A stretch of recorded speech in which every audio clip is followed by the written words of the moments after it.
Hello, everybody. My name is Lewis Lee, and this is Playing in Traffic. We do this every Thursday night, 9 o'clock Eastern Time. So please help us out and share that we do this live every Thursday night. And you can watch us on PowerTube TV on YouTube or their app. You can go on and get their app, and we're on there too.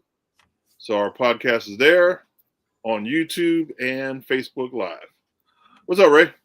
Lewis, yes, doing well. And I have to add that if people want to see some classic Playing in Traffic, go over to YouTube and dial up Playing in Traffic, and you'll see some classic clips that have been showing up over there. They're really a lot of fun to watch.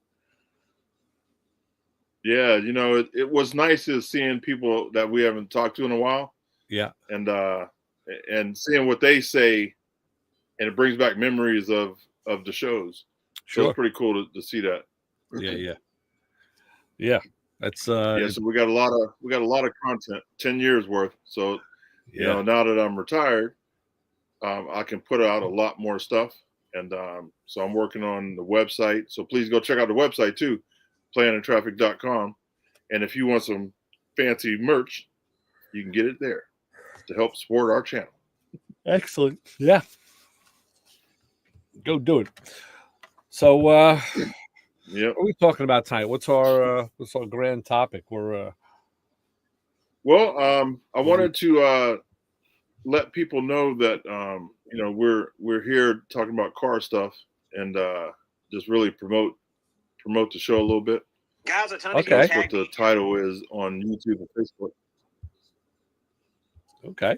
Yeah, so you know, over the years we've talked to a lot of industry people that I'm sure a lot of people will enjoy the previous shows and the upcoming shows, all about cars and what we like about them and don't like about them. We talk about the good and the bad, and I think a lot of people can benefit from watching the show. Without a doubt. I mean, I've been learning this week, last 2 weeks alone, I've been learning that what you see on a video isn't always what happens, is usually never what happens in a shop. Case in point, working on a Mustang, and we were converting over to a Borgeson power steering, and the three of us, myself, the car owner, who's the videographer, and the guy who owns the shop, we've all watched a bunch of videos. And even Brian's watched a couple of them. And I had using him as my backdoor consultant. And we've all watched the videos, and most of them show in about 15 minutes time the whole job. So we know that you can't get coffee in 15 minutes. So Right. And the example is last Saturday, we set out to start the job. So, you know, the videos show the whole thing coming apart, going back together in 15 minutes. It took us 3 hours to take the car apart, you know? Mm-hmm. So, you know, there's your 15 minutes. Then now we're in the reconstruction phase, and I put this thing back together, I put the box in, and all the videos had shown a space between the firewall and the stub shaft on the box of about, I'd say 4 to 6 inches. And you got to put your rag joint in there and then put your column in and all. Well, this thing was so close to the firewall, I actually put the rag joint on through the hole in the firewall. That's how close it is. So no 4 to 6 inches. So we're sitting there scratching our heads, and the car owner's saying, well, you know, could it be in the wrong spot? Like, no, the box has 3 holes. It's a bolt to the same 3 holes the last one came out of. You know, the firewall can't move forward. The frame couldn't move backwards. Well, it could if the car was crashed, but it would be, you know, you'd see it wrinkled and crushed. So those parts can't move, and the space just isn't there. And I was seriously doubting the fact that this job was going to work until I watched the video last night, another random video that popped up in my feed on this subject, and this guy did the job. And in his car, when he put it together, the box was right on top of the firewall, just like ours. And I said, wow. I said, okay. So there must be like variances in the way the car is built, which also doesn't make sense. They're built on an assembly line, because we're seeing videos Well, where there's 4 to 6 inches, and now I'm seeing videos at a car in the shop that has no clearance. So, how'd that happen? you have to think that the jigs and stuff back then were not as precise as the jigs now. You know, I get that, and you know, if you want to talk about door gaps or something, I could say yeah, but like I said, I sent it over to Brian. I sent him a picture, and I talked to him. I gave him a call, and he said, "Man, yeah, there's usually the videos he saw more room." I was like, "Yeah, we all did." So wonder if you shake somebody your head and you modified say, it. like, what the hell is going on here? So the I love working on cars. So the owner ordered all new front end components because you get a new drag link, center link, and he had out of tie rod ends from when he did the brake conversion. So we ordered inner tie rods, sleeves, an idler arm, and I said, okay, let me build. I took all of that out of the car in one piece, and I wanted to build out the new one in one piece using the old one as reference for my dimensions, and then just put it up, Right. mainly to make sure that it was going to be in straight. Because if that box was in the wrong position, not that it could be in a different position, it would skew the relation of the front end components. So yesterday, fighting with this, I can't get the new sleeves onto the tie rod, in a tie rod, and it was like the same dimension. And I haven't done a lot of front end work even in my career. I haven't done a lot of it. So I'm not an expert. I'm saying, man, these should go on easier. It wasn't until I said, you know what, let me take an old one off. And then I looked at it. I saw what it was. The new tie rods were bigger in diameter. The threaded end was bigger than the old ones by about 140 thousandths of an inch. So I said, okay, well, there's got to be different parts here. So we had ordered the stuff for a power steering car. I found out on a video I watched last night. He said it. When you order your front end parts, make sure you get it for a V8 car with manual steering. I wish I would have seen that before. So yeah, switch those around. Now today I go to switch out the outer tie rods. Well, they're bigger also. So now we got to order new. I had to order new outer tie rods. So now we're just in like parts delay, Yeah. So. That's the pain of upgrading, modernizing.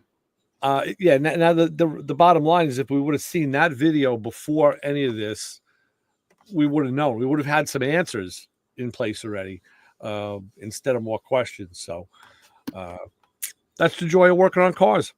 Yeah. Yep. We got Lee said he fought the same thing.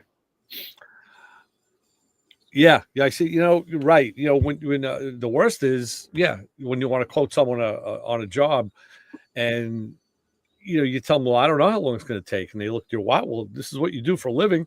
Well, yeah, well, if I was, unbolting and bolting on one of this part, I could tell you, but when you're talking about a conversion process, even though it's been well documented, they're doing a whole different.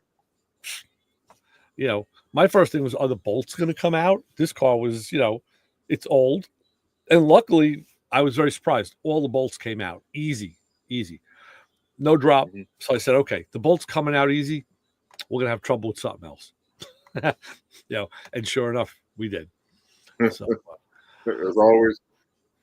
So like every day I start a project and I'll be missing one bolt or one screw, or it's always just one thing holding me back from finishing that job. Like I got a whole bunch of little jobs that I didn't finish because I needed another part.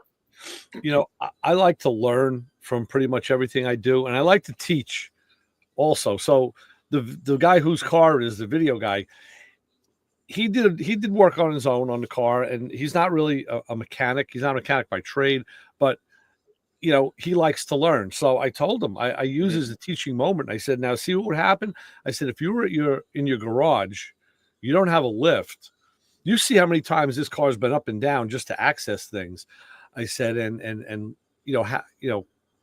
the space you need to work. I said, not that this job can't be done, Yeah. because we all grew up working on dirt floors in small garages or outside. I said, but it just makes it that much harder to do, and it's Yep. like, just like to get people thinking about that, like, what, like, know when to hold them, know when to fold them, kind of Even thing. if you put the car up on blocks. Yeah. Yeah. Even if you get the car up high enough on blocks, that makes a big difference too. I mean, when I'm working on the back of the bus, like I was putting in the wastewater tank. Yeah. And it was so nice to be able to roll up under there. I didn't have to jack it up or anything. Just roll up under the back of the bus, and I can sit up on the creeper and do stuff. That's a blessing right there. It's true. I guess it was when I was working on a flatbed. I was doing some brake lines, and the truck is high enough. I was able to roll under on the creeper and like sit up and work sitting up. I said, wow, it's pretty nice. Yeah. I like to get one of those creepers that lean up with you. Have you seen those? I did. I have one where just the neck piece leans up, so your head isn't flat down. Because I had a flat creeper before, and I would roll up towels and stick it under my head, because you're always picking your neck up so you can see. But yeah, to have your whole back come up, that'd be real nice. That'd be cool. Yeah, that'd be very cool. Yeah, they're pretty neat. So yeah, the work environment as you get older really is very important. It changes. More important. You got to be comfortable. I was changing my oil, and I went and got the step ladder so I could step up and get inside the truck. Because I could reach the filter from the top. See, you have the opposite problem. You have a vehicle that's big. Yeah. Trucks, so a lot of trucks are like that. You can't reach over them. You gotta climb. Yeah. I mean, I've had a habit since I'm a kid. I'll climb in the engine bay. I do it all the time. I just climb in there. It's like I'm gonna be one with the work. Usually my foot gets stuck, between an exhaust manifold and a frame. I've left my shoe in there a couple times, but hey, you gotta do what you gotta do. Gotta get in there. Yeah. So it's kind of funny because the instruction sheet that came with this stuff was minimal, and so you're on your own, unless you've done it, and if you haven't, now luckily we have YouTube.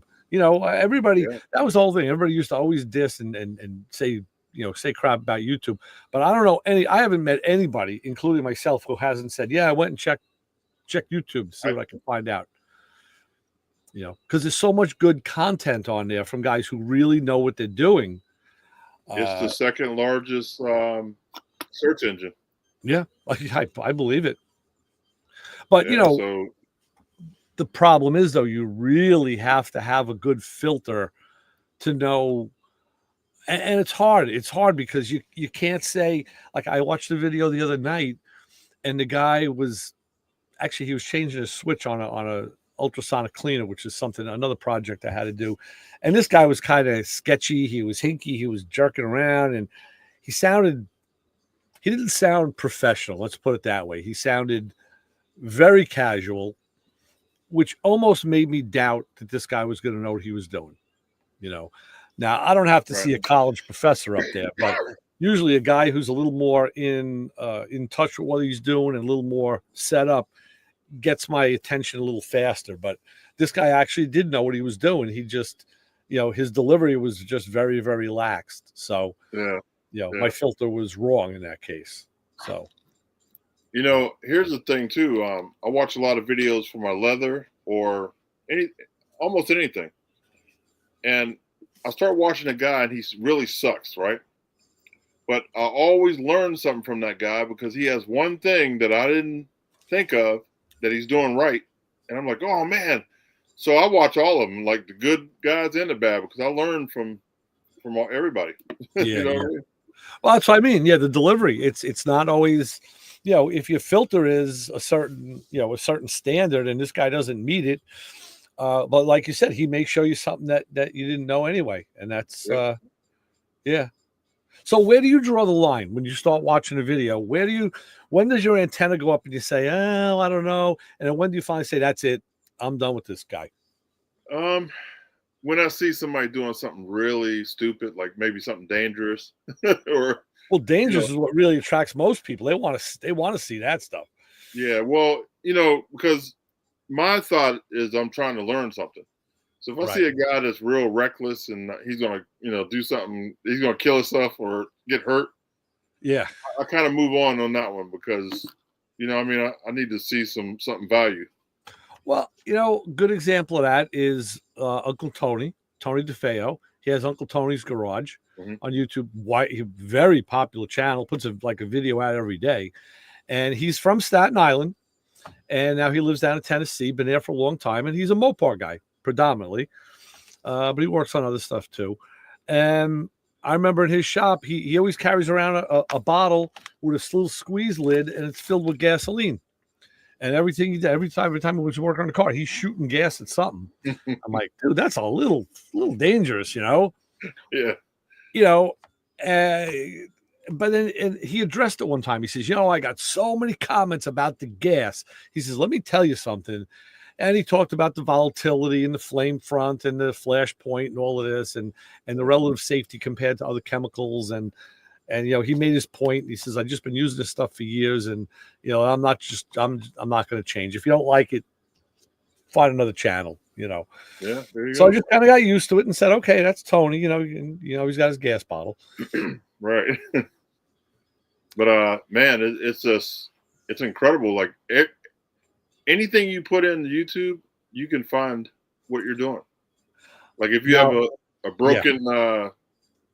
yeah, broken whatever, anything in your garage, somebody's worked on it and put a video up. I'll give you a great example of that.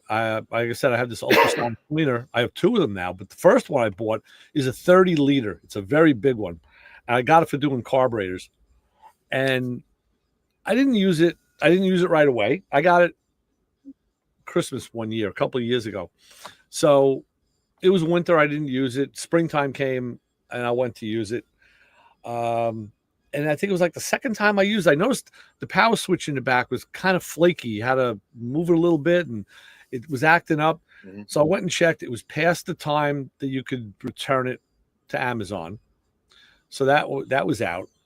So I wrote to the company and I said to him, I got this flaky power switch and it's a switch and an outlet together. Um, and I'm past the Amazon return point. I said, can I buy from you the replacement part so I can change it? And asked for a freebie. I said, I'll buy it, and the company's somewhere in China. I don't remember if they got back to me in Mandarin or they just never got back to me. So I never got it. So what I did is I found that if I left the switch, if I got to work in the on position, and then I would just plug the thing in where I used it and unplug it where I didn't use it. That was the switch. And I could live with that. Well, now just this week, I had to do another carburetor. And I plug it in and I set the temperature setting and the red light doesn't come on. So now I'm having power problems again. So I play with the dials, boom, it comes on finally. I got a cycle out of it, but then I see it was dead again. It was off. The power switch now I couldn't even move the rocker. That's something fused. So I said, okay. So now I'm really pissed because this thing was $300 and I've only used it a handful of times, and it's just because of a stupid power switch.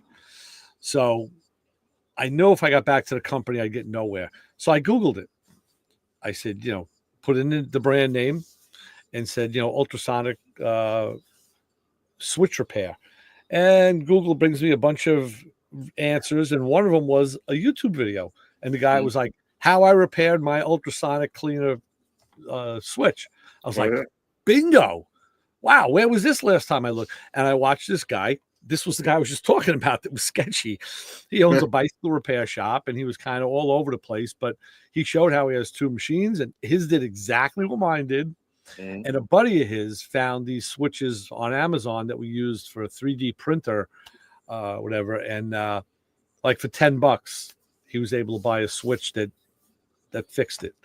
So I said, okay. So I looked, and the switch that he had got, I took mine apart Nice. today and took the switch out. It wasn't the same. So I found one that was closer to mine. That one was $30. So I ordered it. Just ordered it tonight. And if it comes in, and when it comes in, if it fits and works, I'll consider that a score, you know. But yeah, it really kind of honed right in on what I wanted. So Right. happy. Yeah. What's nice about Amazon is you can send it back. They don't play around. They give your money back quick too. Well, that's the thing. If you do it within the grace period, I think it's like a couple of months. Because I've sent other stuff back that I knew was bad right away, and they're like, "Oh yeah, no problem, send it back." But if you wait past that period, then they don't have to help you anymore. Then you're on your own. Then you got to deal with the manufacturer. And Yeah, in my case, but that still reach out to them though, because sometimes they will work with it. you know, Even if it's past the date. I remember in the past, I did get back to them again after the manufacturer didn't get back to me. I wrote to Amazon and I made a complaint, and they sent me some nice reply. You know, sorry that the manufacturer couldn't help you. You know, but at the end of the day, they didn't solve the problem for me. So I just said, all right, you know what? I can't blame them. You know, it wasn't their fault. It's the manufacturer's fault, not Amazon's fault. So, well, what I ran into is I bought a whole bunch of stuff for the bus, and I didn't put it in right away. I just, was buying it when I had the money and putting it on the shelf, and I ran through my return times. Right. So, certain things you really got to watch that. If you're not going to use it right away. Yeah. Yeah. Exactly. So, we're doing these videos, and he's filming me, and there's a lot of thought about how to do this, and he was asking me some questions, and I was kind of dialoguing what I was doing. And now he's thinking, maybe the best way to do this is do it as a voiceover after the video is done. So it's, and I said, maybe that's good. I said, the problem is you get me talking. I said, I go into like teacher mode. I like to get very detailed and explain everything I'm doing to a fault, right. Which I think on a video is just too much. He's talking about making this thing like a 5-minute video. He goes, and if people want to see the full video, the full 15-minute one, they can go to Patreon. And like, what? Really? The whole one's going to be 15 minutes. This thing's taking hours to do, So, yeah, we'll see. Hey, my battery's going to die, so I'm going to plug up. So you want to let the fellas in. All right. And, while I get my cord hooked up here. All righty. Sounds good.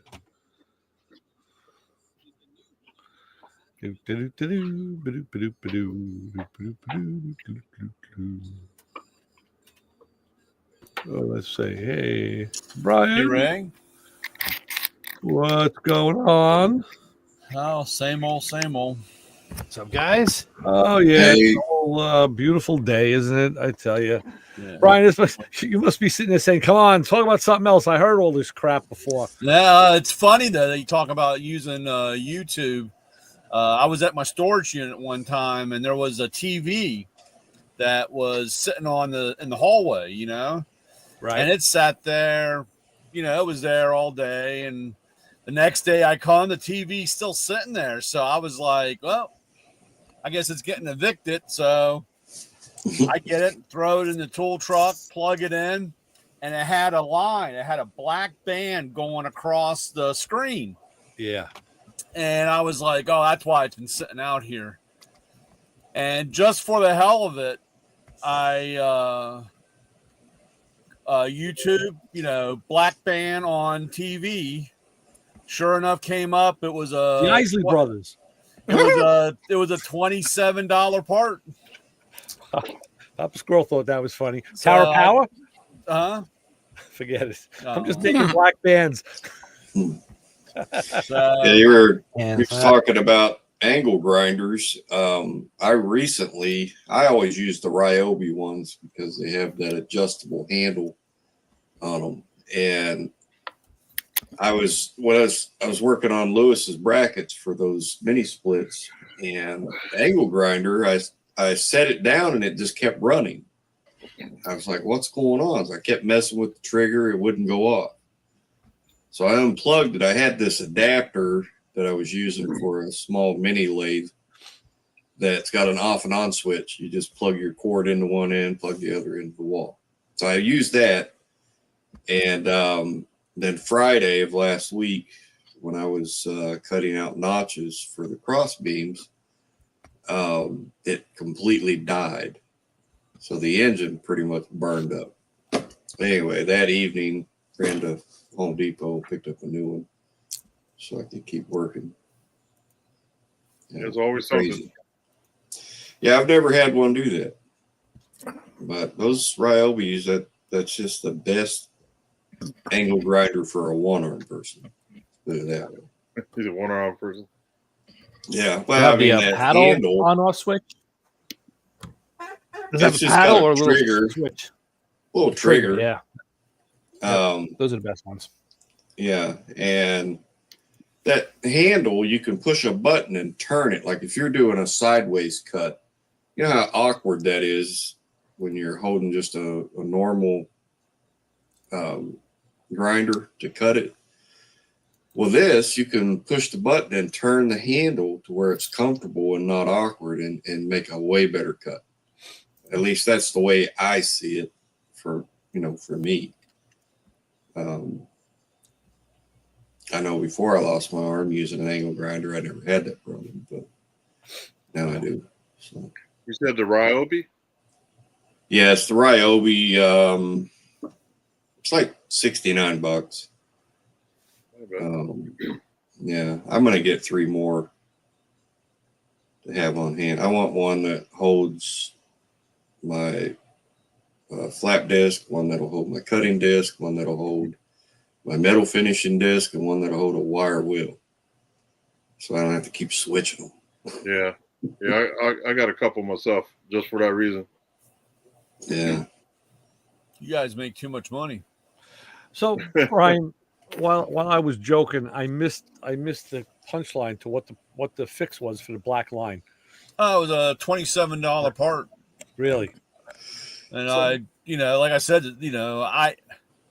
I just ordered. I Googled that and then found it on. I don't know where it was. It probably was on eBay, and found the little circuit board thing. Popped the TV open, plugged it in, and I'm using it now in the garage. I was going to say that usually the hardest part is getting the device open because they usually. Oh, that was scary as shit. Yeah, because I mean, it's it's a pretty big TV, but you got it down and you're taking all the screws out and plastic popping, making creaking noise. Yeah, you've never. And I'm Fred Flintstone with this stuff. I should not be in this stuff. I don't touch. And, like I said, if it doesn't have that adjustment screw where you just go, all the way down and in a turn and a half out, I'm fucking lost. So, yeah. Now you got to be willing to go bang with it. Oh, I know. You got to be a man. You got to manhandle it. And I just, that's scary. I will tell you, the shop that I do work out of, the main business is a body shop. So there's a guy in there who does either body work or he's doing, now the guy just does polishing. But I've watched these guys and, taking a door apart or a dash apart. And, when you're in there prying with the plastic tool and trying to finesse it, they get in there, it's just like rip. It's like, holy shit. It's like, do you have to do that? Yeah, there's no other way of doing it. You just got to do that. You got to know, but you got to know when to rip and when to use finesse. I'll tell you something that really ticked me off. I was doing a little work on my own car this week, and I always forgot that I left the manual fuel pump in the car when I put the sniper in. So I had a block off plate, but I can't find it. So I kept trying to remember to order one. So I said, that's it. I got straight shot at it. I'm getting a block off plate. So I go to Summit, $11.65. Perfect. Send it. It goes into the cart. I'm like, $30? It was like $12 shipping. It's like, no. And I said, no. So my buddy Kevin told me he was dealing with this place, Muscle City Hot Rods or Motor City Hot Rods or whatever. They got a lot of, GMA body stuff. He sends me a link. They had it for like $8.95. It may or may not come with a gasket. I don't know. I can make one. And it was like $1.03 tax. And it was like, $10 and change free shipping. Like, that's what I want. Why does Summon have to charge you more shipping than another place that's than the part cost? It drives me nuts. That's why I don't deal with Rock Auto much anymore. Because their shipping always drives that price up way up. They still seem cheaper though if you compare it to other. Yeah, but then with the shipping, I could go to the corner store and buy it. Yeah, don't you use the 5% discount coupon? Yeah, but that still doesn't always really make it. That's almost tax. It's when you see those numbers, the number shock. It's like, nah, man, that ain't good. I have a hard time ordering anything that don't come in the next day or so because I'm so used to Amazon. Right. If they say to be here in 10 days, I'm like, I'm going somewhere else. Yeah. Hey, Lewis, you mentioned before you went live about doing a Black Friday sale and they were wanting to charge you to do that. You can do that on Amazon. You got to pay them a certain fee, but to me, it would be a bigger audience over there with your product, and you'll do it, I think, way better. In my opinion. Like get yourself a shirt. Oh man, look at that! Nice shirt. Yeah, man. I got I got a hoodie too, but I'm in Florida. It just got a little bit cold enough to wear it, but maybe tomorrow I'll wear it. I got to get me some new threads too. So appreciate your support. Yeah, no problem. I got it. Yeah, look at that. Nice. Yeah, that's good. Yeah, I'm gonna talk to you about the design though later off air. All right. Just don't let the cops see it; they'll arrest you for jaywalking. Playing in traffic on the front of your shirt. Yeah. So I really was, for my friends, I was trying to get a Black Friday discount on the stuff, but they want you to become a member of the site and all kind of craziness. I got to pay. Yeah. I got to pay to drop the price of my own products. Wow, that's crazy. What are they charging for that? Yeah, we're already taking a cut of the shirt too, right? Yeah. What are they wanting to charge you for that? $25 a month. Wow. Yeah. No, that's not worth it. So I'm like, you get other benefits too, but you know what I mean? See, and this is when people say, "Why are you so stingy?" or "Why don't you do this?" or "Why don't you do that?" And when I I hear that all day long, and I'm like, "Dude, you have no idea what it's costing." Yeah, it adds up. You got beyond adds up. 5 there. Yeah, you got to cover the overhead. Yeah, it's crazy. Hell, we haven't even gotten to the dirty bird yet, and I already got guys saying, "Where's my Christmas gift?" So, hey, you know what I did, Brian? I've had so many people on my channel reach out to me through email wanting to know, because I'm not monetized, and they just wanted to know what they can do to support my channel. They don't know how to do it. And tell them to go to Planet Traffic and subscribe. There you go. Well, I set up a wish list on Amazon, and when I see things I need, I just throw it in there. And it's amazing how dedicated these people are to keeping my channel going. I got half a truckload of stuff the other day from Amazon that I didn't even order. Wow. Yeah, I've heard other channels I viewers. watch have done that as well, and the people usually do pretty well. Yeah, and then I've also got my my PayPal tool and my Cash App, and people they're just generous. They got money that they want to help people with, and Glad somebody's got money. So they love what I do. That I stay active with one arm and just stay after. So Yeah, that's great. what are you missing on the to get monetized? Nothing. Hours? I've got You have the subscribers, over right? 16,000 watch time hours. I've got 1,357 subscribers. I've got almost 200,000 views. And I've tried twice now. I'm on the third time of getting monetized. They keep coming back saying that I'm using content that is not mine. But every single thing on my channel is something I recorded. Yeah. And this last time they wanted me to record a video explaining my reasons why they're wrong, and upload it, set it to unlisted, and then share the link with them, and somebody higher up will, I guess, view it and do a review. But yeah, I've looked through all of my content. There's nothing on there. I mean, there's little snippets in some of my videos, but I gave new commentary with it, so that kind of changed it. And that's what they recommend that you do. Yeah. So I did that on those parts. But to just download a video from someone else and upload it to mine, I don't have any of that. So, Yeah. That's weird. I don't know. Yeah. It's finicky. Smart move. yeah, I'm just waiting. I don't know. I mean, I may not get monetized at all. Now I got a wish list for Amazon too, and I give it to my kids. They buy me the right stuff. Yeah. Yeah, I don't have wish. I just buy the stuff, and then there's no list for me to give out. Yeah. Keep buying it. Yeah. I want this. Buy it. All right, I'm done. Yeah. Yeah. And then Figure some Like- stuff out. I'm sure you've heard of the Strong Hands magnets. They got a variation of different types of magnets for different projects. And I have that stuff in my wish list. I got every single one of them now. Oh, nice. It's just amazing. But this is stuff that's going to help a one-arm guy tremendously Right. on projects, you know. That's great. But yeah, after I get your stuff to you, I'm going to do a whole video on, you know, thanking everybody and showing everybody what I got. And then two, I said Monday, or we talked about Monday. I do have a doctor's appointment at 1:50 p.m. that day too. So Okay. if we do it Monday, it'll have to be after that. It don't have to be Monday. Because Yeah. now we got this weather to hit us. Yeah. I'm not. Yeah, I'm we'll not play it by ear.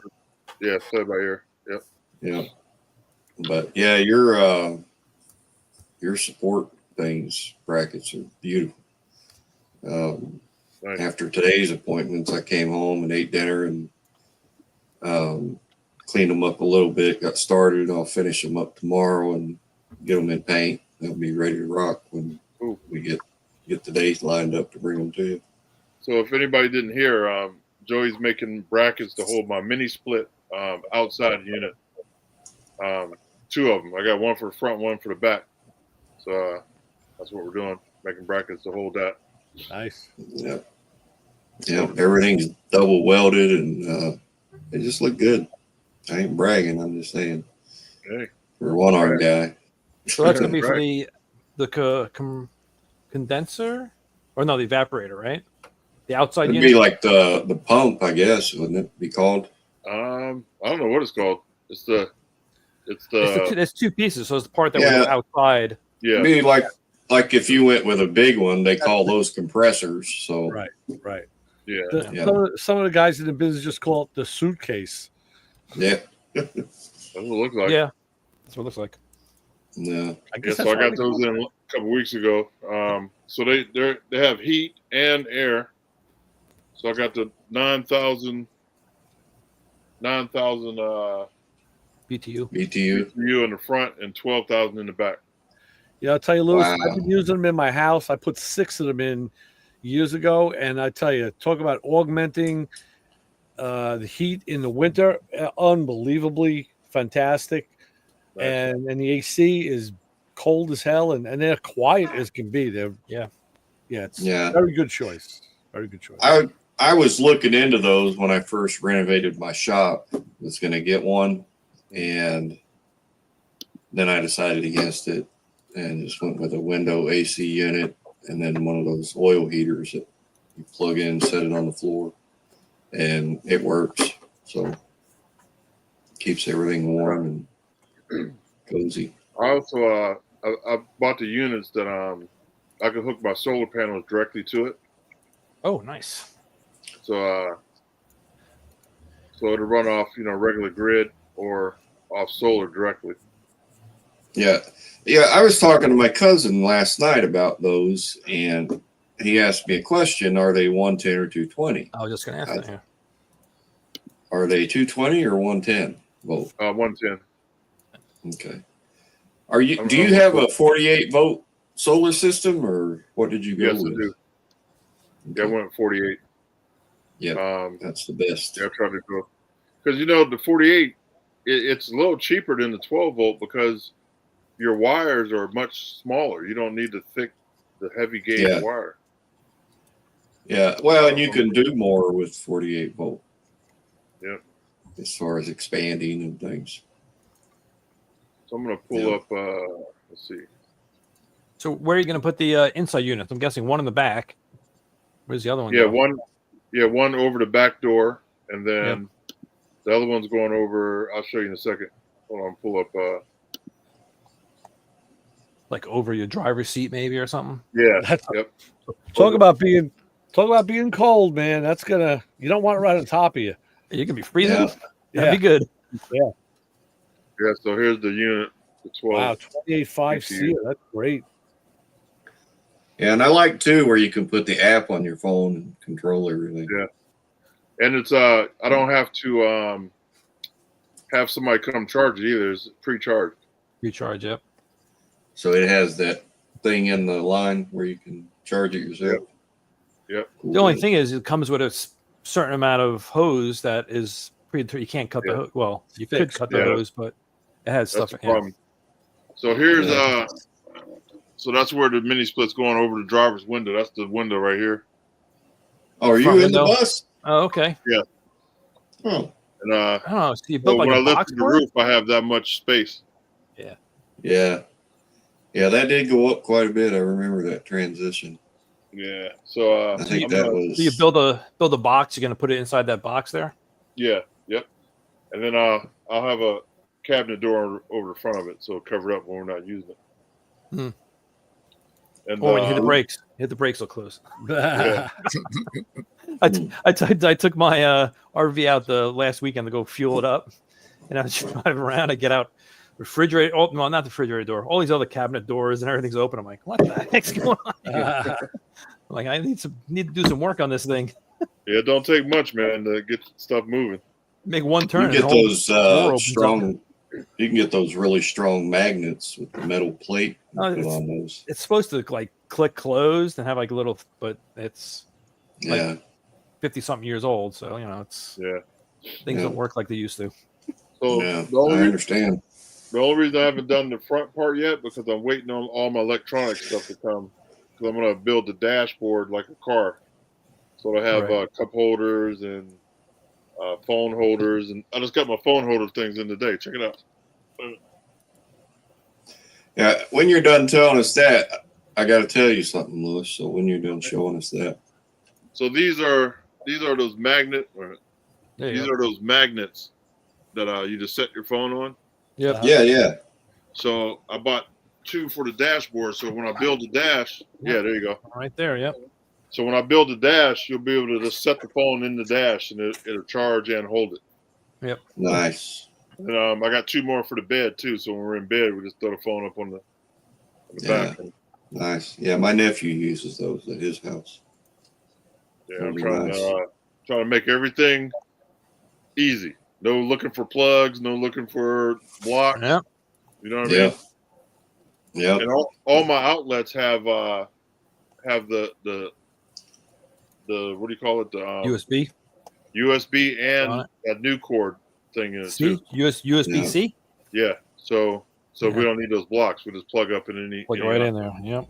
Yeah. I haven't spoke to the designer of those chargers, but I'm pretty sure they had a one-armed guy in mind on them. They have what? A one-armed guy. They had him in mind on those. Yeah. So you just put the phone right on there. Because I'm always fighting trying to plug something in with one hand. It's crazy. Yeah. I can imagine. My phone's got so much armpit juice on it that I just kind of cringe when other people pick it up. I'm like, like, can I use your phone to make a call? You're like, yeah, I guess. yeah, but I can tell you now, you just put it up to your ear, you're going to get my armpit in it. Oh, man. Well, I tell you what, I found out when I broke my arm in X-ray, my left arm. It is amazing how much you need 2 arms Yeah. easily. Yep. I just learned that. They wouldn't even let me get time off for that. They took me right back in my X-ray room, and it's fun trying to do a bare minimum when you only got one arm working. Yeah. Yeah. We take our bodies for granted, man. When my Oh hand God, yes. was hurt, it was crazy. Yeah. I can tell you, man, there for a long time, I was kind of lost because everything I was used to doing a certain way, I had to relearn, you know. Yeah. But I did it. How I'm old were still you? learning. How old were you? I was 26. Yeah. That's Yeah. big adjustment, That's I imagine. how you learn never to make fun of people when they have a I still Disability. call it a handicap because Yeah. Disability. if you've ever been there, oh boy. Yeah. It's no joke. So I'm Yeah. trying There was a guy. Go ahead. I'm just trying to make everything, easy and Yeah. straight, So everything I've done, like the bed, I put it on drawer slides, the couch. So I'm not gonna be fighting with it. I just pull the switch and it'll lay out. Yep. My solar panels on the roof, I bought actuators. Where I hit a button and then they Come out. come Nice. out and go back in.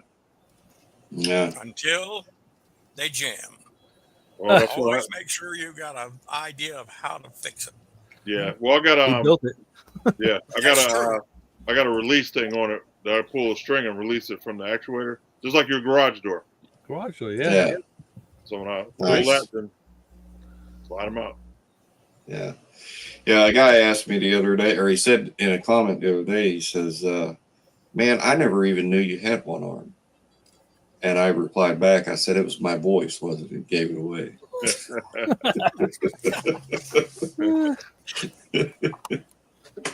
Well, what I wanted to tell you, when I get there with your brackets, there's a recommendation I'm going to make. So I want you to remind me, if you think of it, if I forget, when I get there with these. It'll be easier to just show you in person. Okay. Versus trying to tell you on the show here. So I'm always up for ideas. Somebody has some ideas, please. You know what I mean? yeah. Yeah, well, that's a great design of that blueprint. There's just things that I think could make it even better. I just didn't want to put it in there because they may have left that out of that design because they found that, once it was installed, they had to have that space for that mini split section. Right. But I believe if you got the space once it's installed on the bracket to run an extra, gusset flat bar from top corner to bottom corner for that extra support that's hanging out there, I believe would be wise to do if the room is there for that once it's installed. Yeah, when you come, we'll throw the mini split on it and see what it looks like. Okay. Yep. Yeah. Yeah. Too, I didn't know they may have left it off too because of other things on the bus would cause a clearance issue. I don't know, but I think it should be there. I'll send you the website and you can take a look at a whole bunch of stuff because they make all kind of brackets and doors and stuff like that for schoolies, especially for schoolies. Right. So. Yeah. So is it going to be? Is it going to be enclosed? No. The outside part? No. Okay. No. Yeah. Well, it's going up under. It's going to mount to the frame, but then the body of the bus will be, block it. But I'm going to cut it out where it'll have an air vent. Oh, you got to cut the body out of the bus and put like a screen or whatever on there. Yeah. Okay. Yeah. And the back one, I guess, you're just going to stick on the back, right? No, I'm putting both of them under the bus. Oh, both under the bus. Okay. Yeah. A lot of people put them up high over the door, but it sticks out taller than the bus. I've seen people just put them like where they're right on top of the bumper, kind of. Yeah. Just stick them there, but it's kind of ugly, I think. Yeah. Yep. Just gotta AC system sitting on the back of your bus. Yeah, so I'm trying to be stealth.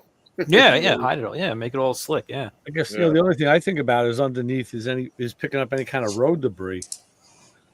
Well, I'm gonna put a rubber shield in front of it. Like a mud flap in front of Yeah, it. you don't want to catch like a piece of rebar through the front of it. Yeah, that sucked. Yeah. So if anybody wants mini splits or anything cellular or not cellular, solar. I am a affiliate, so I have affiliate links. If anybody needs a $50 off, let me know. Nice. I'll send Very you a good. link. Nice. So, Jim, what was this story about your wife's Grand Prix? You got a So, YouTube. yeah, over the summer, I had well, first of all, the tranny went in her car, which started out with just flushing out the radiator. And the next thing I know, the tranny breaks in the stupid thing. Wait, what year Grand Prix? 2001. 2001. Okay. Yeah, and great part was I got it off the original owner with 48,000 miles on it. Nice. Car was in really, really good shape. But like I said, the tranny went over the summer. Yeah. Found a good tranny guy, and the interesting thing, he said the planetary gears broke. I'm like, wow, that's weird. He's like, nah, it happened. He's like, I don't care how many miles are on it. Those planetary gears are going to break. Yeah. When I Be got right back. When I got the car back from him, the floor on the passenger side was soaking wet. Like, where the hell did that come from? I'm thinking, all right, maybe he left the window open or something. It was so soaked, it took me like a week to really dry it completely out. Wow. I was like, all right. So I checked it. I tried water on the windshield a whole bit, never found it. A couple of weeks later, we go to my niece's house, and she's having a party for her daughter's first birthday. And while we're there, there's a huge thunderstorm, and it rains like hell. We go to leave, and I'm looking on the passenger side, and the passenger side's soaking wet again. I'm like, what is this? Yeah. I know I didn't leave the windows open. So we got home, go online, do a search on YouTube, and I'm like, 2001 Grand Prix passenger side leak. And, like I said, there's, 50,000 things come up, and you go in through and you're trying to filter everything. And I found one video that said Grand Prix passenger side leak. I'm like, all right, let me click on this. And sure enough, the guy, the video starts out, Grand Prix, stuff like this, and he goes, watch this.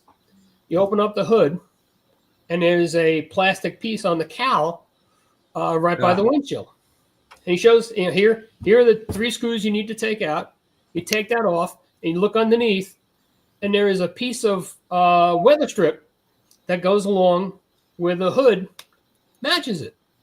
And they said, after time, it falls off. Yeah. Sure enough, I pull the panel up, and there it is, lying on the thing. I was like, what the hell? So, yeah, sure enough, there it is. Took it out, cleaned up where it goes, put a little adhesive on it, stuck it back on, fixed the problem. And it was like a 15-minute fix. So it's just a coincidence that it happened with the transmission.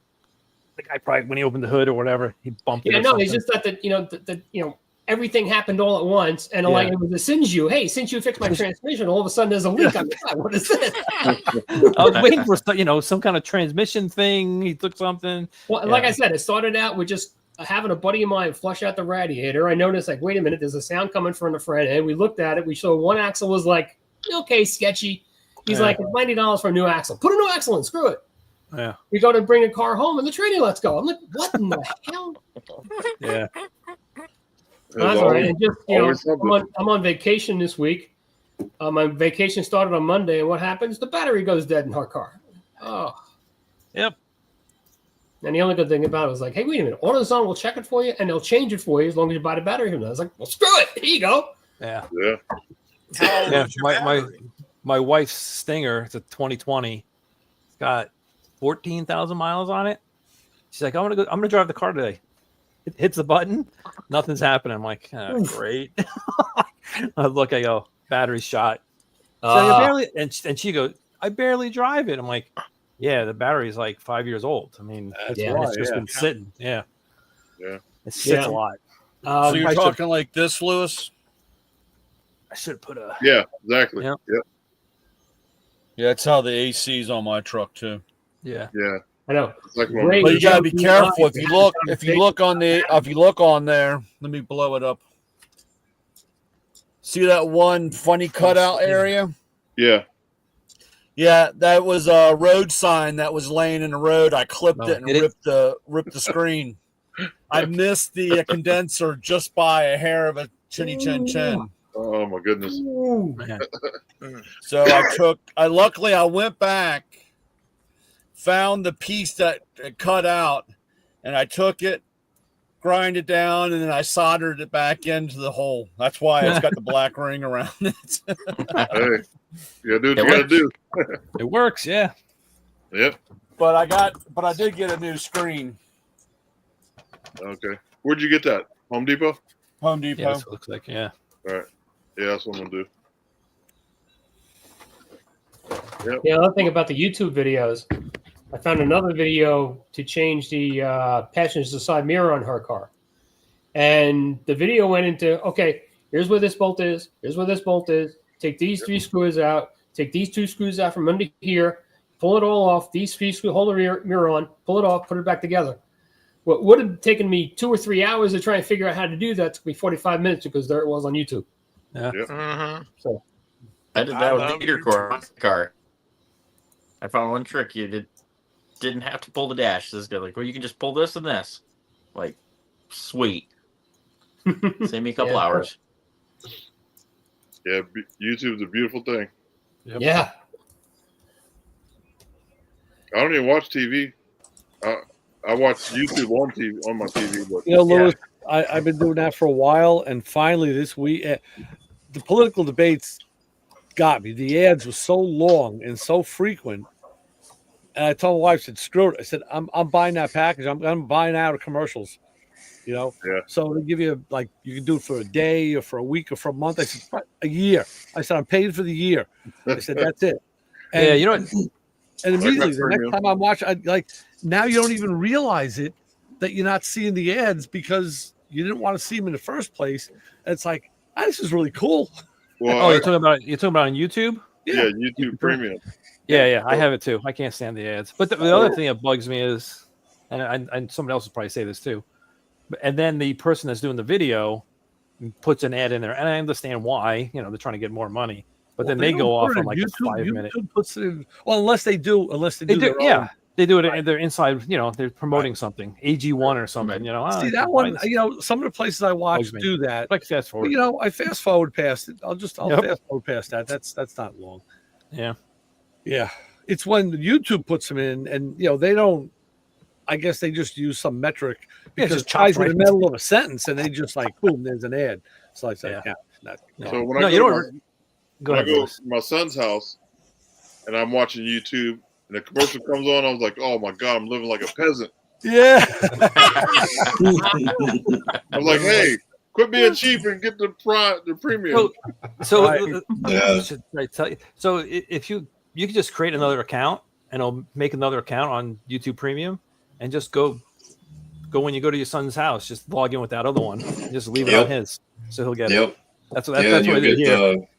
you'll get Yeah, the it watch goes- time hours. Yep. Yeah, but they don't have to watch commercials because he already pays premium Yeah. until YouTube decides to do something with that. But no, the thing that bugs me is like we have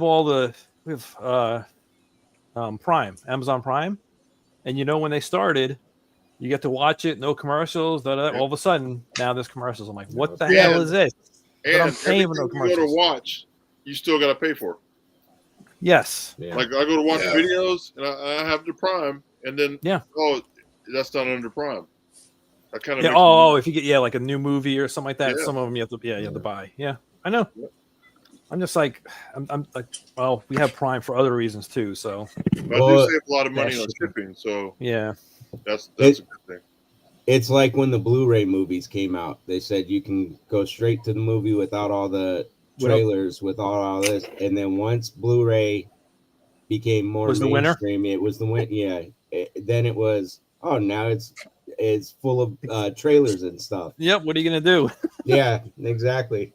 I just have threw out nothing- my last HD DVD. I was like, what am I gonna do with this? right in the garbage. I had it for Xbox. I threw the Xbox DVD player out. I'm like, I'm not keeping all this crap anymore. Yeah, I got that subscription on Netflix where you don't get any commercials. It's like $9 a month. Do I get commercials on Netflix? I don't remember. I know I went to Disney Plus and there's commercials on there too. I'm like, come on. And can you guys believe Bigfoot. Mike Tyson sold his legacy for $20 million and just threw it all away that night? I would. That was pathetic. Hey, Jake Paul wants to fight me for $20 million. I'll try the last 8 rounds. Yeah, for sure. I would have did it. I don't know. That was compared to his training videos, and then compared to what we actually saw. Yeah. It was a whole bunch of rules that he couldn't throw uppercut. There's a whole bunch of rules in the contract too. So. Yeah. Oh, who couldn't do uppercut? Jake? No, Tyson. He hit him with an Oh, uppercut, didn't he? And when he stuck his tongue out, when Jake stuck his tongue out, it looked like kind of an uppercut. I don't know if he couldn't knock him out in the first 4 rounds. I guess if he hit him, if he knocked him out in the first round, he got nothing. He got paid 0. Right. Yeah. Right. Supposedly, there was another guy. I wanted to save I saw it on Instagram. There was another guy that I guess that Paul guy Jake Paul wanted to fight, and he sent the contract thing over, and he said, "There's no way, dude. I'm gonna knock you out." And he said that it was the same thing. He said, "Dude, he just it was just set up so that he would win."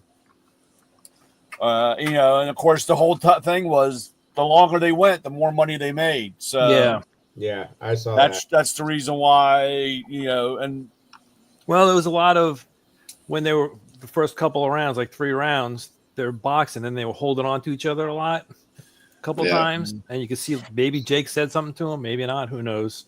Well, they didn't hold each other after that though. The rest of the rounds, I wonder why. Yeah, they had that one scene in the first when Tyson got him and Jake said something to him, or John, or whatever the fuck guy's name is. Fucking pussy. But Tyson tapped him on the back, like, okay. And then after that, it was the old man out there. Dude, we shouldn't be live because he'll show up and beat the shit out of me. But fucking pussies, I tell you, dude. Well, then Tyson's biting his glove the whole time. And people said that's they tried to say he always done that. He never did that. Mm-hmm. Fights were over too fast for him to do that. Yeah. He'd go in there and boom, done. He didn't have any time to bite a glove. Now he's sitting there getting frustrated because he's like holding back. There's that one clip that's been going around, and it's that signature Tyson move where he slips, he ducks, and he's coming up for that killer shot, and he doesn't do it. He doesn't do it. Like, if that doesn't say it was fake, it's the punch out shot, and he didn't do it. Yeah. In my opinion, he ruined his reputation, his legacy. With that fight legacy. Yeah, in my opinion, and I'm sure time will tell for sure, but I believe a lot of people feel that way. Jake also said he did hold back a little bit in a couple of rounds. So an interview, and he goes, I didn't want to, beat up the old man, Oh God, yeah, right. I was like, yeah, piss him off so he fights you back. I'm confident if this wasn't a money thing, Mike would have destroyed him. Oh, 100%. If you look probably at the first 30 seconds of the first round. If you look at his speed, not just his power, but his speed in his training videos, and then you look at what we saw, not just the fact that Tyson was moving slow, but Jake Paul does not have any. He's not swift. He has no movement. There's no speed. There's no defense either. Tyson's like this the whole time. Jake was just here. Look at my head. Hit me. Well, the spot where you guys were talking about in the first round where Jake Paul wrapped up to him and was talking to him, and Tyson patted him on the back of the head. Right before that, Tyson popped him in the face. Yeah. And again, no defense, no movement. He didn't duck, dodge, slip, anything. So Tyson would have crushed him. But he set us elders back, because there's one thing I tell my young guys: don't fuck with the old man, because I fucked with the old man one time and I ended up on the ground. Mhm. So I tell my young guys, don't fuck with the old man because you never know. Yeah. Mhm. That's like a line I heard on a movie tonight or a show tonight. Don't fuck with an old soldier because he got old for a reason. Yeah. Yep. Yep. That's true. Yep. Yeah, I broke bad with an old man one time, and he had me standing in a corner for 45 minutes. Well, I am just glad that I witnessed the greatest boxing match in the history of the United States government and the mighty man win on November 5th. That's the best thing. That was a battle. Yep. Yeah, it was. Did anybody watch Well, the Jim Jones UFC? Oh, yes. I saw the end part. Kicked that guy Man. right in the ribs. It sounded like a yeah. broken rib. That was brutal. He put him down with a kick, man. That's Yeah. Yeah. kick to the That's body. getting it. Yep, the kick heard around the world. Yeah. Ain't no way I get in the ring with those guys, man. Their job is to choke you out or knock you out or break something. Yeah. Yep. You know what I mean? Yeah, it's a little too crazy. I give a lot of credit to one of the guys I grew up with. We went to school together, and after school he put on quite a bit of weight, and he started doing Brazilian jiu-jitsu to lose weight. He started changing his diet. He trimmed down and everything. And actually the funny thing was he was posting on Facebook, look, he's got a 6-pack now and all this stuff. And I took a picture of my son from the neck down with my son's shirt off. And I said, look, you inspired me. I'm working out too. Cause my son was 18 at the time and he's all ripped right before he went in the army. And he's like, man, I'm glad I inspired you. I'm like, I am bullshitting you like you wouldn't believe. I'm like, that's my 18-year-old son's belly. But Wow. but no, I give him credit because he did that, and then he started fighting. He went up to Phoenix a few times. He did about here, and then he went up to I think he went up to Las Vegas, I think 2 or 3 times and competed. And he's gotten beat, but he's gone through it and done it, and and started late. I think that if he started fresh out of high school, if it was a thing back then, he would have been fine. But because right now he's fighting his age, but but again, with all that said, he's in tip-top shape. Hmm. Yeah. But I wouldn't step in the ring. Ooh. Mm-mm. They got bad intentions. Yeah. So back to the topic of the show. I don't think we've even talked about. Are you a car enthusiast? Well, are you? So what I would like to do is get more people involved. I have a lot of people watch the videos, but they don't subscribe and they don't, I want them to interact with us because they can in the chat, as we're doing this live, they can, talk to us and give input and knowledge. So that's my hope that we can get people on to, be a part of the community. I think you should, as a recommendation, is invite that Motormouth Ray on to talk about what he works on. I think you don't want to talk to him. Yeah. Boring stuff. I love he's always posting something cool on Instagram. Those old cars, working on them and stuff. I think that's awesome. Yeah, Ray, you need a YouTube channel. Yeah. Yeah, we do. Yeah. I put the radio show up on the YouTube channel every week. No, you alone. Oh, me. Just you working on cars. Well, see, that's the That a problem. long time ago. Years ago, I had my cousin was doing like our media stuff and whatever, and he was begging me to videotape stuff. I said, dude, sometimes you really have 2 big greasy hands in a job. Like you don't have a room for a camera. You can't move a camera. Well, put it on a tripod. I said, yeah, put a tripod next to me. I'm kicking it over. Yeah. That ain't Yeah, but work. then you have to go through all that video. Well, and that sort probably through would have it. been Takes his time. job. I just said it's just not practical alone. You know, because Yeah. I said if you've ever worked in a shop, which he hadn't, I said you don't understand. You're all over the place. You're over here, over there, and then the car's going up, it's down. You're over, you're constantly moving. Very rarely are you just sitting still. You need a cameraman to go around and That's follow you. that's the point. So now, Yeah. the stuff we're doing now on the Mustang, we do have this camera guy, and he mics me up, and he's pretty good because he's been doing it a while. But invariably, I'll go grab a tool, and I turn, and I'm like, and he's right there. So I got to decide, okay, do I just walk in front of him like it's natural, like I'm going back to the job, or do I go around the back of him? So there's always that dance that you're doing. Yeah. Unless you have, Yeah.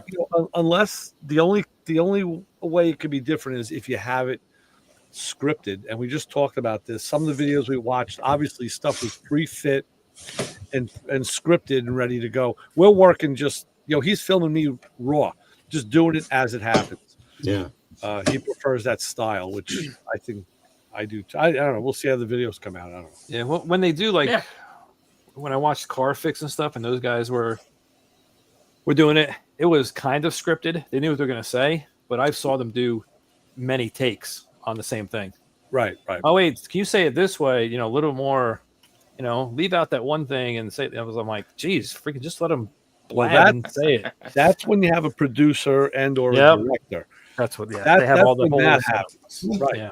So that's why, like as I said before, I've been mic'd up, and I'll just talk and explain what I'm doing, and then he's telling me now maybe what we should do is get all that footage, decide what we're going to use, and do a talk over. Yeah, I don't do that. Well, here's where I was trying to get that bolt out, and you can see it wouldn't come out, so I had to get this BFH up there, and the talk over now. At least you can do it. It can be done. I'm gonna see this. The editing is a lot. Is the most work. Yeah. That means you gotta sit there and watch it and talk over it. And actually, the ones that I really like is the one that the guy I watch several guys. They don't talk; they're just working. Yeah. Okay, like and then those. what they do is if you want, they have a closed caption, and then they go in and they talk. They don't talk; they just put in the closed caption, so you can either watch it with closed caption or without. And those are the best ones because you can watch, you see what the guy's doing, and you don't have to look. Because a lot of these guys, this is the biggest problem I have with most guys, and I watch more females than guys. And the only reason why, no. You don't watch that one? Guys are talking so much shit about them that it doesn't fucking matter, dude. I don't care that you got pulled over 27 times or, you did this or that. The girls do it, and they just tell them what they're doing, they're showing, and they go on.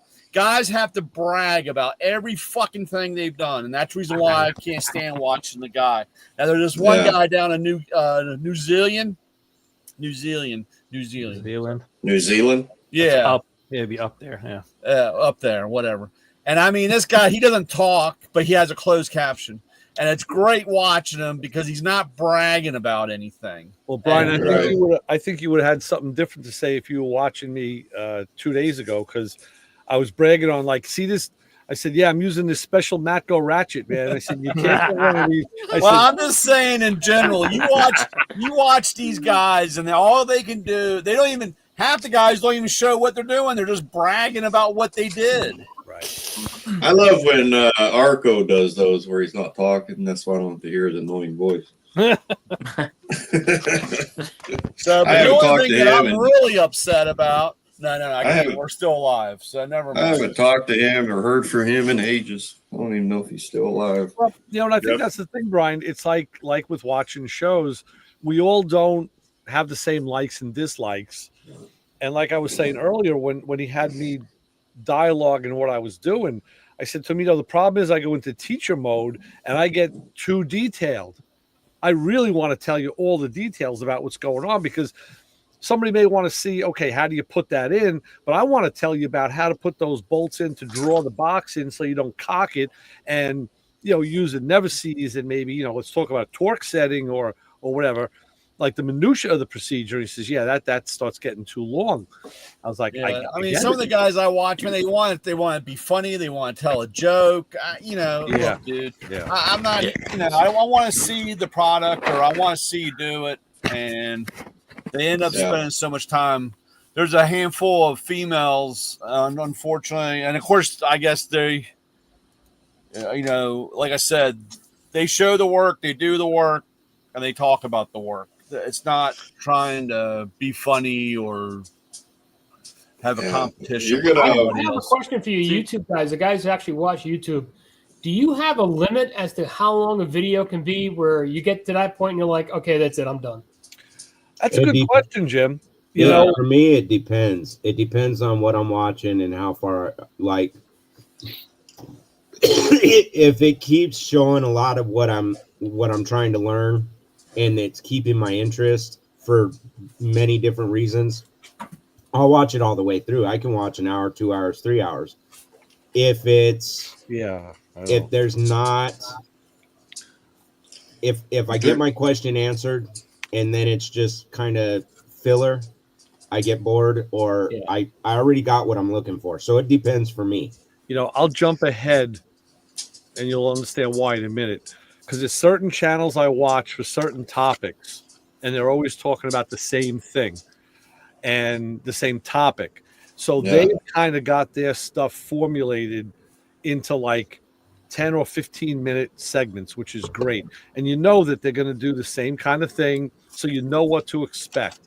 So when I see ones that pop up into my feed and it's 40 minutes, and that was this one Mustang video I watched. I watched a bunch of them that were all 10 and 8 to 15 minutes, and this one was 40. But you know what? I had the laptop out. I was checking something on the computer. I said, all right, let me put this one on. I'll just listen in the background. And that's the one that I should have seen first, because it had all the information that the other guys left out. And normally I wouldn't go to a 40-minute video. It would be too long. So I guess basically the right answer, my answer is, I like the 8 to 15 minute stuff, but you got to be open to something a little longer. And of course, you watch the shorter ones because, just because. Yeah. I keep mine 10 minutes or less, but on occasion it does go 12 or 15. That's just depending on the content, Yeah, that's good, Joey, because people have fast attention spans. And, like Isaac said, I mean, I've seen some hour long. I've watched some hour long, but it was more like a podcast on. Yeah, it became a video, so it was different. Yeah, podcasts are different. If it's 20 minutes or more, I've got the habit of I'll skip forward on it. The antenna is to the next part. Me too. Right. Yeah. Because it's just, to me, it just becomes a mundane thing. You're just watching something that's really not interested. Now, I'll give you an example. I said before about Tony DeFeo, Uncle Tony's Garage. The guy's a wealth of knowledge. The problem is he's a little ADHD, and he tends to repeat himself, and he'll stop himself. He'll say, all right, I want to talk about this. We're going to get into this. He goes, oh, no, you know what? I'll come back to that later. And then sometimes he never comes back. In his head, he's trying to formulate a pattern, and he drives me nuts because he'll repeat. He'll even go on to describe a process for 5 minutes and then do it again in another 5 minutes, but like in a different way. I was like, Tony, you already did that, man. Yeah. But that's the way his brain works, unfortunately. Well, I don't know if you guys watched that first video I did, part 1 of these brackets I'm building for Lewis. Yeah. The second video, which will be the final video of that, you're going to love. It's going to be, that first one I didn't do a lot of talking. This one's probably going to be even less than that. But because this is the theme of the Raise the Roof event, for me anyway, I grabbed a clip from that day or weekend in January 2021 when we raised that roof that I'm going to play in this. And it just gives you the idea of how great of fun we had that weekend. It was just so much fun, but we got a lot done. But that's going to be the beginning of this next video. And then show the finished product at the end. Yeah, that's good. If you can draw from a previous experience and throw it in there, that's always nice. Yeah. Yeah, that's good. Well, there's occasions I throw videos up on my channel. I name it Raise the Roof Event Archive, put it in parentheses, archives. Because it's just great moments that, will live on forever with me. So, and people enjoy it. We had a lot of views and people online involved in that. Yeah, a lot of good, what do you call it? Fellowshipping. Yeah, and I still today, people are always asking, how's the bus doing? And so I go to your Busting Out Schoolie and just start sending them a bunch of links for different videos. Oh, thanks. What you're doing to it, yeah. And she's getting close. I gotta. I can't pull the trigger on these tires, man. I need to buy tires, but they're so expensive, man. Drive me crazy. Did you ever upgrade the rear end gear ratio? No, I'm just gonna have to drive 55, man. Yeah, that sucks. Yeah. Well, there's a rear end out there somewhere. Somebody's got one. Yeah. I wish you would have got with me at that time when Rodney had that whole complete setup out of that wrecked semi truck. That would have been perfect for that bus. But that time lapse in between the time I told you and the time you asked again about it, he had already gotten rid of it. It's the same rear ends in the bus as a semi? No. Well, the housing probably, but the gears, no. The gears from a semi, you can do highway speeds all day. Right. School bus is rated for 55, maybe 60 if you're lucky. Yeah. When I hit 60, I'm at 3,000 RPM. Well, it depends on what bus, because they have two different buses. Actually, they have three different buses. Yeah. Montgomery County, my school lot. I mean, the school lot that I go into, and they have three different buses because they have what's called a event bus. Yep. And that event bus has a different gear ratio because it's for traveling different. That's like why. The football team and when the football team, they'll send a event bus, or they'll have. And then, of course, they have the pusher, the pullers. They have ones with wheelchairs, the entrance or whatever. But there is different. They actually, if you really look around or get in with your public school transportation thing, because like in my county, it's before COVID, it's kind of screwed up now. But it was once a bus hit 10 years, they auctioned them off. Yeah. So we right now we have a whole bunch of one of my lots. There's a whole bunch of buses getting ready to go out for auction because they've gotten their new buses in. Huh? They go cheap too, anywhere from 2,000 to 5,000. Yeah. So how much is a rear end that you need? About if you want to go buy one. About 2,000. You might as well buy a bus. Yeah, that's international, right? Yeah, international. But like I said, if you look around, you might get lucky, and if you can find somebody that knows, like I said, if you have a event bus that has a different gear ratio. Yep. I know. I didn't know that. Yeah, I know when we've had our away games, like if we go to Marana, which really is not that far, but we take the freeway and going there and coming back. We're doing about 75 or so, and the bus ride's real smooth. Yeah, it's the event. Yeah. Yep. Like the bands and all the sports, they use those buses. Yeah. That's cool. Or just pull up to one in the yard, get some tools out and switch them around. Put it on break, right? Do it in the dark. It's probably easier if you just take the license plate off and switch it so they don't know. Yeah, but he's got that tall roof. Just change the rear end to a roof. That was before you did the raise the roof. Be like, make it like American Graffiti. Just rip the rear out of it. Just take the rear, just bounce it along the ground. Yeah.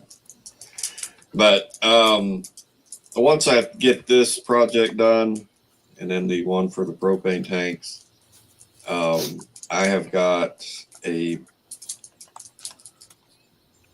well, I'm going to start selling some stuff that I'm going to create in my shop. It's going to be like home decor type stuff, but it's going to look industrial, like made from rebar, flat bar, things like that. Like coat racks, key holders, door knockers, whatever. And I'm going to put that stuff up on Amazon, plus do it, free giveaways once I reach a certain amount of subscribers. And I think people will like that. My jig setup, I had to use a wooden table. I mean, I'm a fabricator and I don't even got a freaking welding table. What the crap is wrong with me? Well, everything I've ever built has come out perfect because I spend all that extra time making sure everything is level, everything is square. Like when I built that frame jig for building bicycle and motorcycle frames, people ask me, where'd you buy that?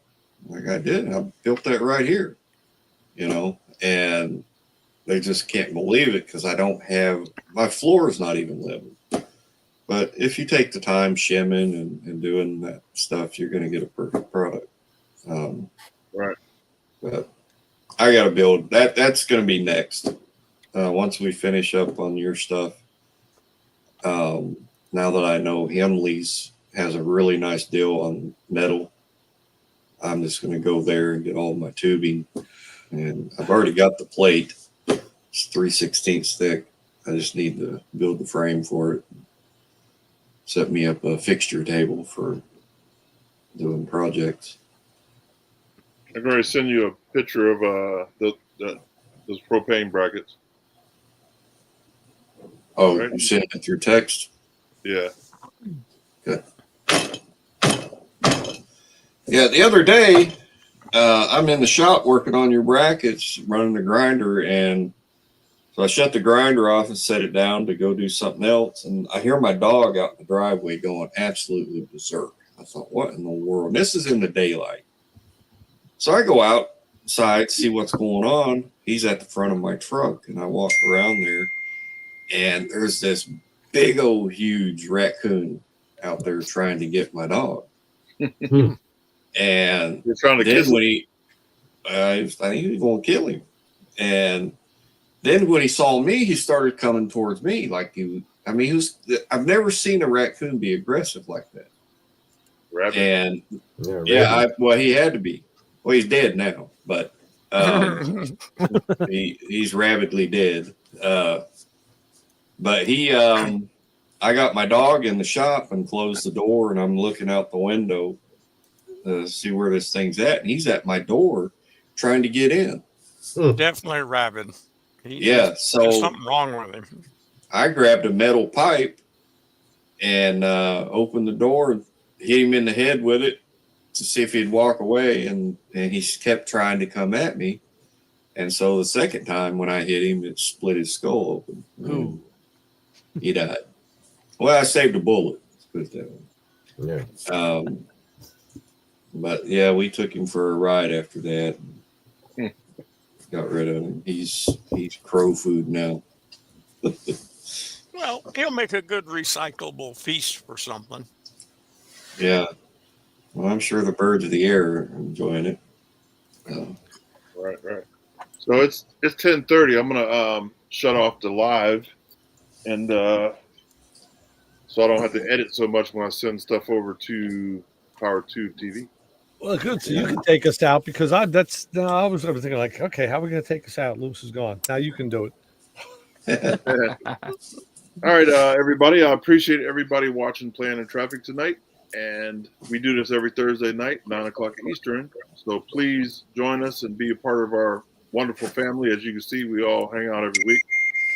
And this show was sponsored by Playing in Traffic Store. So you can go to planandtraffic.com and buy some swag. Yeah, let me show the shirt again. There you go. There you go. Yeah. We got our model showing off and a cup. Yep. Look at the cup. Yeah, so he's wearing a what? And it's sponsored by Mill Creek Fab Shop. There we go. So if On Don't you have YouTube. don't you have a hat on, Lewis? What's the oh hat? yeah, I got my hat on. Yep. There you Keep go. my Yeah, I like that dome beanie. warm. My Yep, beanie. beanie hat.